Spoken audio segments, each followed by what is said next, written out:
My dear lovely friends, good morning to all of you. আশা করি প্রত্যেকে ভালো রয়েছেন। কিভাবে সেলফ ইন্ট্রোডাকশন দিতে হয় আজকে এই বিষয় নিয়ে কথা বলবো। ইন্ট্রোডিউস ইউরসেলফ, নিজের পরিচয়টা কিভাবে দিবেন।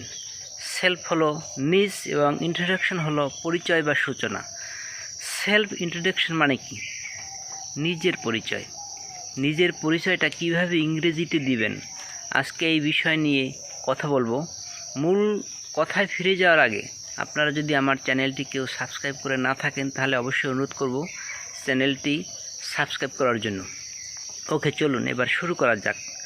সেলফ ইন্ট্রোডাকশন দিতে গেলে আমাদের কোন কোন পয়েন্টগুলো আলোচনা করতে হবে সেগুলো নিয়ে এখন কথা বলবো।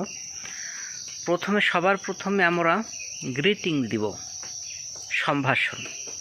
কিভাবে আমরা শুরু করব?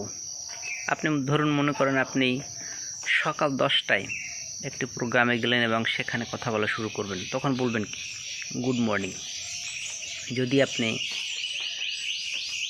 12টার পর থেকে 5টার আগ পর্যন্ত কথা বলেন তখন বলবেন আপনি গুড আফটারনুন। এবং 5টার পর থেকে রাত্র পর্যন্ত আপনি যদি কথা বলেন তখন বলবেন গুড ইভিনিং।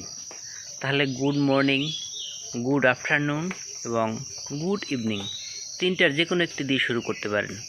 অথবা আপনি বলতে পারেন হ্যালো, বলতে পারেন সুইট মর্নিং, বলতে পারেন melodious morning, I am so happy, অথবা বলতে পারেন I am really grateful that you have created a chance for me to speak before you.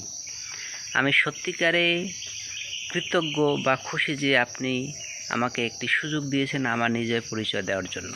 এভাবে আপনি শুরু করতে পারেন। এরপরে আপনি নিজের নাম বলবেন, বলতে পারেন মাই নেম ইজ রাহুল, অথবা মাই নেমস রাহুল, অথবা দিস ইজ রাহুল। এভাবে শুরু করতে পারেন। This is Rahul speaking in front of you. এই হচ্ছে রাহুল, আপনাদের সামনে কথা বলতেছি। 3 নম্বরে আপনি বলবেন আপনার এলাকা নিয়ে, আপনি কোথায় জন্মগ্রহণ করেছেন। ধরুন আমি বরিশালে জন্মগ্রহণ করেছি, তাহলে আমি বলতে পারি I was born in Barishal. I was born in Barishal but at this moment I live in Dhaka. আমি বরিশালে জন্মগ্রহণ করেছিলাম কিন্তু আমি বর্তমানে ঢাকায় থাকি। এরপরে পয়েন্টে আপনি বলতে পারেন আপনার শিক্ষাগত যোগ্যতা, অর্থাৎ আপনি কি পাস করেছেন। আপনি যদি এসএসসি পাস করে থাকেন বলতে পারেন I am an SSC. HSC pass করলে বলতে পারেন আই অ্যাম অ্যান এইচএসসি। আপনি যদি বিএ পাস করেন বলতে পারেন I am a BA.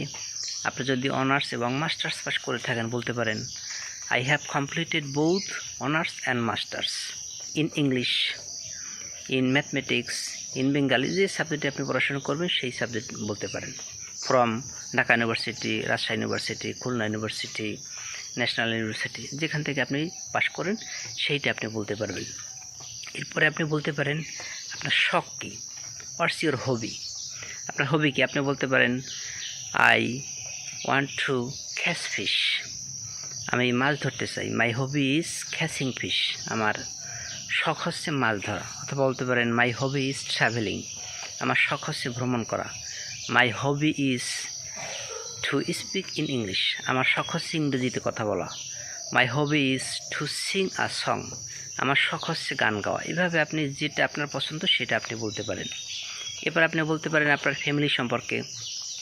There R 7 members in my family. আমার পরিবারের 7 জন সদস্য আছে। অথবা দেয়ার আর 5 members in my family, my father, my mother, my brother, sister, etcetera. I have 3 brothers, I have 2 sisters. এইভাবে আপনি বলতে পারেন। এরপরে আপনি বলতে পারেন আপনার গোল কী, আপনার লক্ষ্য কী, আপনি কি করতে চান। বলতে পারেন যে I want to be a fluent speaker. আমি একজন অনর্গল ইংরেজিতে কথা বলতে চাই। আমি একজন দক্ষ বক্তা হতে চাই। I want to go abroad. আমি বিদেশে যেতে চাই। I want to be established in life. আমি জীবনে প্রতিষ্ঠিত হতে চাই। এভাবে আপনি শেষ করতে পারেন। তাহলে আমরা যে পয়েন্টগুলো বললাম, প্রথমে গ্রিটিং বলবেন, এরপরে নেম বলবেন, এরপরে লোকালিটি বলবেন, এরপরে এডুকেশনাল কোয়ালিফিকেশন বলবেন, হবি বলবেন, ফ্যামিলি সম্পর্কে বলবেন, এরপরে টার্গেট বা গোল সম্পর্কে বলবেন। এইভাবে যদি আপনি আপনার পরিচয়টা দেন, কমপ্লিট একটি আপনার ইন্ট্রোডাকশন হয়ে যাবে। তাহলে আমরা আজকে শিখে নিলাম কিভাবে সেলফ ইন্ট্রোডাকশন দিতে হয়, হাউ টু ইন্ট্রোডিউস ইয়ারসেলফ, কীভাবে নিজের পরিচয় দিতে হয়।